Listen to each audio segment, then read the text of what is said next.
first day in office was, if Carlsberg made first days, that was it. Right. So I started on the day that we won Olympic team gold and individual silver at Tokyo. So literally on that first day, I had packed myself up, ready to drive up to head office for my first day in office, and I got a very urgent phone call to say, Helen, we need you on a live BBC interview. So I said, oh my gosh, right, okay, fine. Well, I don't want to be sort of caught in traffic or halfway there, and So I said, I'll work from home. So I set my laptop back up, had all my post-it notes, and sort of done my research, bits I needed to get in, people I needed to thank, UK Sport England, and did my first interview when the team had literally just won gold, which was incredible. And then actually I had packed up, ready to go back up. I thought at that point I would still make it up to head office. And then I had a phone call to say, oh, actually, please, ITV want to do the same now. And actually, can you wait until after the conclusion of the individual show jumping? But right, that's fine at that point. So I set up shop at home, and that first day was just incredible. Baptism of fire, eh? Absolutely, yeah. absolutely. And what a way to start, wasn't it fantastic? It was phenomenal. It was absolutely phenomenal, and something that was certainly, well, it will stay with me, and I'm sure it will stay with a lot of people for a very, very long time. And of course, you're now coming in where we hold world, European, and Olympic titles simultaneously, which is, pretty unprecedented. It certainly. So, it's a good base point, isn't it? It certainly is, and I was very fortunate actually to get to go to Europeans in Avanches in Switzerland. Yeah, so I was there. I think I went out on the Friday, was there for cross country, and went back on the Sunday just after they had won, and that was really special for me because I've grown up with quite a few of those girls. I was on the gold medal team with Piggy when we won Young Rider Europeans in 2001. Okay. And I've known Piggy and Kitty for pretty much all my life. Yeah. And that was it was very, very special to sort of be there and be part of that, witness that. It was it was incredible, especially after Tokyo. Yeah. Where do you see the sport moving on and developing over the next 12 months, 20 months? Yeah.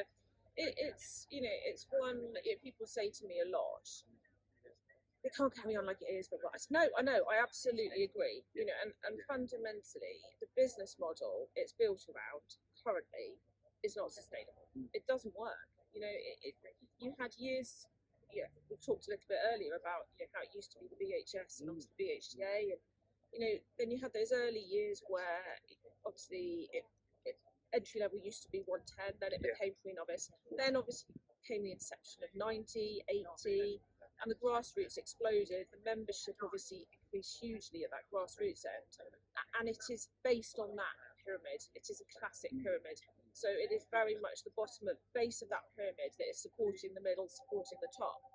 And currently 73% of our members have never competed above B100 level. So it is so reliant on that grassroots foundation. Absolutely. Yeah. And look, I freely admit, and I can sit here and say, B have done things wrong and they've lost that grassroots market. I absolutely agree. Over the last few years, they've ignored the part of the market that business model is based on. So guess what? Yeah. We're now where we are, especially after 2 years of obviously COVID. Now the climate that we're in, the cost of living inflation set to hit double figures, the cost of fuel, etc., etc. And if you ask me honestly, sat here now, do I think what we've got is right? The answer is no, of course I don't. Do I see it looking different? Yes, of course I do. But to get from here to there is not easy. And B, financially cannot withstand just going from here to there. And this is the problem. It has to be a staged roadmap. And at the moment, we have no choice but to go back after our grassroots and try and engage them and say, please come back on board. You look at Badminton this week. You look at Wednesday. I was presenting the prizes in front of the house for those guys, and I mean, what an amazing day, and what an amazing opportunity for them. And that's something you will only get going down the affiliated route. And potentially in the future, do I see it looking a little bit differently? It's 90 and below. Yes, I do. I do. Yeah. You know, I think we have to work. We have to find a way of embracing the unaffiliated. We have to find a way of, you know, making it as accessible and as affordable, and within, you know, a smaller radius for people, because, you know, it has to be sustainable.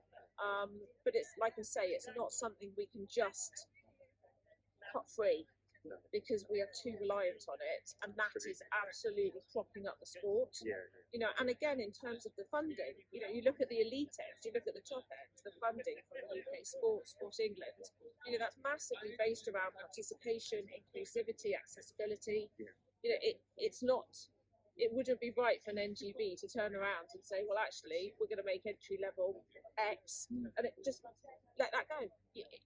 You know, we have to find a way of working together and finding that optimal model.